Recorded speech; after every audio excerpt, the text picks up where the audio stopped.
name's Andrew Todd. I'm a teaching assistant professor in the English department.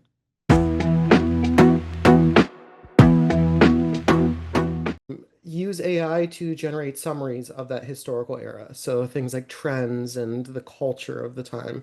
Those are areas where the AI is probably going to have some decent information, maybe enough to kind of get them moving along, but it's also going to do a lot of generalizing. It's going to just kind of put out the general flavor of a time period, and it's usually not going to support that very well. Individually, it's very simple. They can just kind of go back through and find the areas where there are unsupported assertions, where there are um, uh, generalizations in that sense, and that will give them a sense of here's what to research. So I tell them at that point, go out and find sources, find things that verify this, find things that contradict your source or complicate the AI summary in some way, or ways to validate that AI.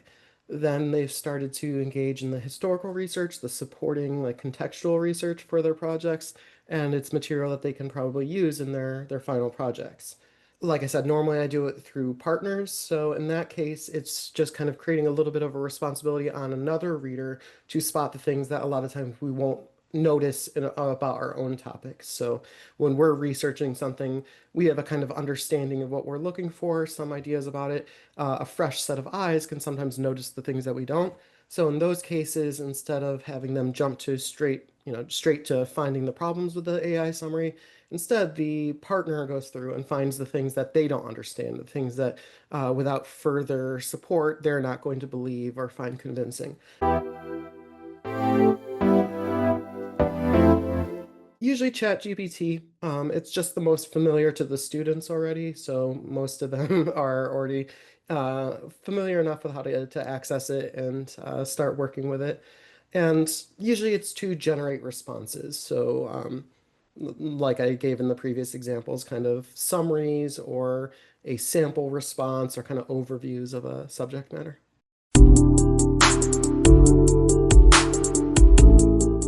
The in-day activity is one of the more fun ones. They're engaged in some way, so I can hear a lot of kind of chatter around the activity. It treats it almost like a little bit of a game, which often helps. So in class, it's usually an enjoyable day, and then I'm still refining how successful it is in the end, but I've noticed it's improving over the semesters where I've been tinkering with it. So sometimes they were a little fuzzy early on in what they were looking for, partly because I was still fuzzy in how I was directing them towards this. But this past semester it worked really well. In the case of the getting the historical overviews, the students were writing better history because of it. They were finding actual sources and using those in their final projects much more effectively, it seemed like, at least. Um, and then in the case of business writing, uh, it's it's been on the decline that I've noticed the very common problems of AI writing. So since that class is often based around scenarios and prompts, the AI is often going to respond to it in very template ways. And I'll see kind of the same thing in slightly different wording a lot of different times if they're using AI. And recently, that hasn't been as much of a problem. More often, their approaches are varied, more genuine types of tone. Obviously, there's stuff that probably still gets past me, but haven't noticed. I've noticed a lot less of obvious AI use.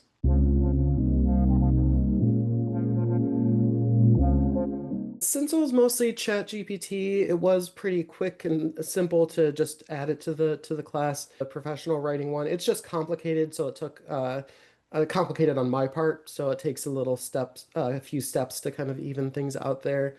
I think the most difficult AI specific part of it has been, and if I don't present it the right way, then there are times where the AI might be effective enough at the thing that I'm asking it to do that the student doesn't really see that there are some big problems that it can often lead to. So, being specific enough in what I'm asking them that the AI is going to cause problems. It requires a little bit more specificity than just a very generalized prompt.